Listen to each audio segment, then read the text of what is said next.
Hai semuanya, welcome back to my channel Alivia. What's up bro? Semoga kalian tetap sehat aja dan semangat ya. Yang baru gabung, thank you banget, aku ucapin welcome. Jangan lupa subscribe, like, dan komen ya, supaya aku semangat bikin channel ini semakin berkembang. Oke, kali ini aku mau lanjutin review drakor Sisyphus The Might episode 7. Semoga kalian suka dan bahagia di channel ini. Episode sebelumnya aku akan tulis di description box ya teman-teman linknya. Oke, kita lanjutin aja untuk Sisyphus episode 7. Oke teman-teman, di episode sebelumnya, Hantaesan terlihat berada di ruang monitor bersama seseorang misterius. Mereka seperti memata-matai Hantaesul dan Sohee. Akan tetapi, posisi Hantaesan terlihat disekap oleh seseorang itu. Siapakah dia teman-teman? Yap, betul, dia adalah Sigma teman-teman. Oke lanjut, Sohee terbangun di rumah Choi Jae-sun atau kerap dikenal sebagai Sun dengan luka tembak di kaki yang belum sembuh. Sun adalah orang yang menyelamatkan Sohee dari kejaran Biro Kontrol. Sohee yang sudah sadar ingin segera pergi menyelamatkan Taesul, tetapi Sun melarangnya karena kondisi kakinya yang belum sembuh. Saat sedang makan bersama keluarga Sun, adik Sun mengatakan kalau dirinya penganut hidup selipat, yang artinya hidup tanpa menikah teman-teman.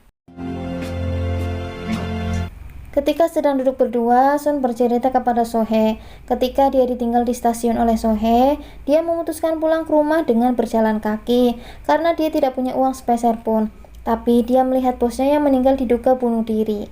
Ada keanehan di situ karena dia melihat Biro Kontrol. Jadi dia pun berpikir akan dikejar-kejar Biro Kontrol karena sempat berhubungan dengan Sohee. Sun merasa hidupnya tidak tahu arah hingga dia menemukan lotre yang diteruskan oleh Sohee, dan dia pun memenangkan lotre 2,8 miliar won. Sun menceritakan dengan uang itu dia bisa membayar hutang, membeli rumah dan mobil. Karena Sun merasa tidak enak, Sun berniat membalas budi sehingga dia pun membuntuti Sohee dan Taesul sampai ke pesta tirak Turki. 그래서 따라간 거예요. Sohee tidak ingin Sun ikut campur urusannya, sebab jika itu terjadi, Sun dan keluarganya terancam oleh Biro Kontrol. Hingga pada akhirnya, Sohee berterus terang bahwa dirinya datang dari masa depan. Sun menganggap Sohee bercanda, terutama saat dia menyuruh Sun sekeluarga harus kabur ke luar negeri untuk menghindari Biro Kontrol dan peperangan di tanggal 31 Oktober mendatang. Sohee meminta bantuan kepada Tuan Park untuk membantu Sun dan keluarganya pergi ke luar negeri dengan aman dan menyelamatkan Han Taesul dengan menawarkan kunci brankas yang diincar oleh Tuan Park. Pada akhirnya, Tuan Park bersedia menyelamatkan Han Taesul dari Kim So Jin dan Biro Kontrol. Berkat ide dari Tuan Park, dia memancing Taesul untuk segera keluar rumah dengan mengirimkan barang dari masa depan ke masa sekarang melalui peralatan masa depan yang dimilikinya. Barang yang dikirimkan berupa EMP dan foto Sohee bersama Taesul. Dengan begitu, Taesul langsung mengerti kalau yang mengirimkan itu Sohee.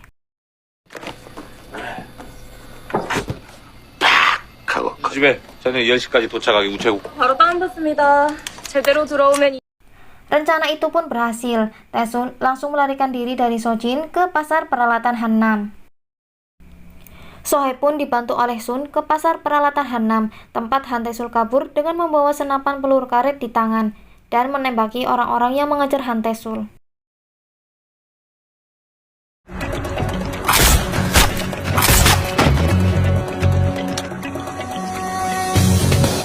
Setelah Sohee berhasil melumpuhkan mereka, Han Taesul pun akhirnya bertemu dengan Sohee. 야 잠깐.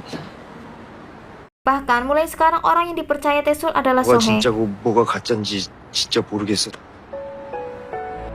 나 맞아.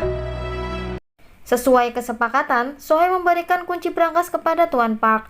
Namun di luar dugaan Tuan Park, ternyata isi brankas tersebut hanyalah sebuah surat yang diperuntukkan Han Tae-san kepada Han Taesul. 너가 이 편지를 읽는다는 건 Dalam surat itu, Han Tae-san mengatakan bahwa dirinya yang membawa cetak biru dari mesin milik Taesul.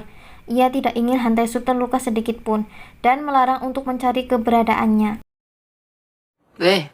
난 약속 지켰어. 열쇠. Tuan Park merasa geram dan mencurigai Sohee yang menurutnya hanya mempermainkan dirinya. Tak lama kemudian, Biro Kontrol datang ke Asia Mart untuk menangkap Tuan Park dan anak buahnya. Tuan Park dan dua anak buahnya akhirnya tertangkap oleh Biro Kontrol. Sohee dan Taesul berhasil melarikan diri lewat pintu belakang. Lanjut, Taesul dan Sohee datang ke rumah Direktur Kim. Di sana, Taesul meminta Direktur Kim mengatakan siapa Sigma yang sebenarnya. Direktur Kim tidak bisa berbuat apa-apa karena Taesul memiliki bukti akurat yang membahayakan dirinya.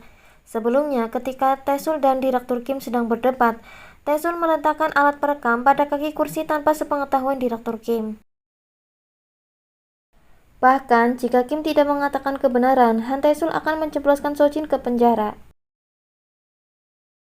Kim mengatakan bahwa Sigma merupakan perusahaan yang berinvestasi di Quantum and Time sejak pertama kali berdiri.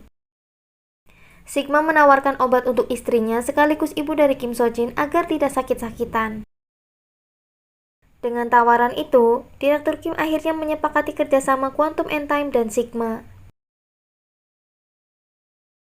Taesul menanyakan keberadaan Han Tae-san, akan tetapi Kim mengatakan bahwa Han Tae-san dibawa ke rumah sakit jiwa karena dianggap mengancam rencana Sigma.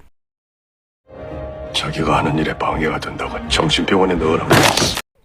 Setelah itu, Taesul pergi ke konferensi pers yang digelar oleh Edward atau Eddie Kim. Aku kurang tahu teman-teman, soalnya kadang penerjemahnya bilang Eddie, kadang-kadang penerjemahnya bilang Edward, jadi aku bingung. Edward sedang melakukan siaran pers untuk menyatakan pengangkatan direktur baru untuk menggantikan Han Taesul yang telah menghilang.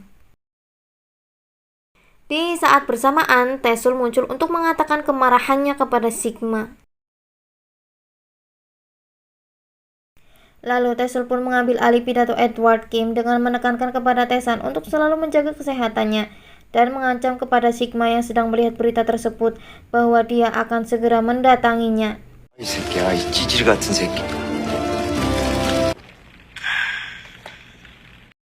Sementara itu, ayah Kim Sojin mulai putus asa karena tidak bisa menjamin kesehatan sang istri. Ia pun akhirnya bunuh diri dengan cara menembakkan dirinya. Jeder! Dan akhirnya dia pun metong, teman-teman. Dan drama pun berakhir, teman-teman. Oke teman-teman, segitu aja review drakor Cypress the Might episode 7 dari aku. Semoga kalian suka dan betah di channel ini. Jangan lupa subscribe, like, dan komen untuk episode selanjutnya supaya aku lebih semangat. Oke teman-teman, thank you, dadah.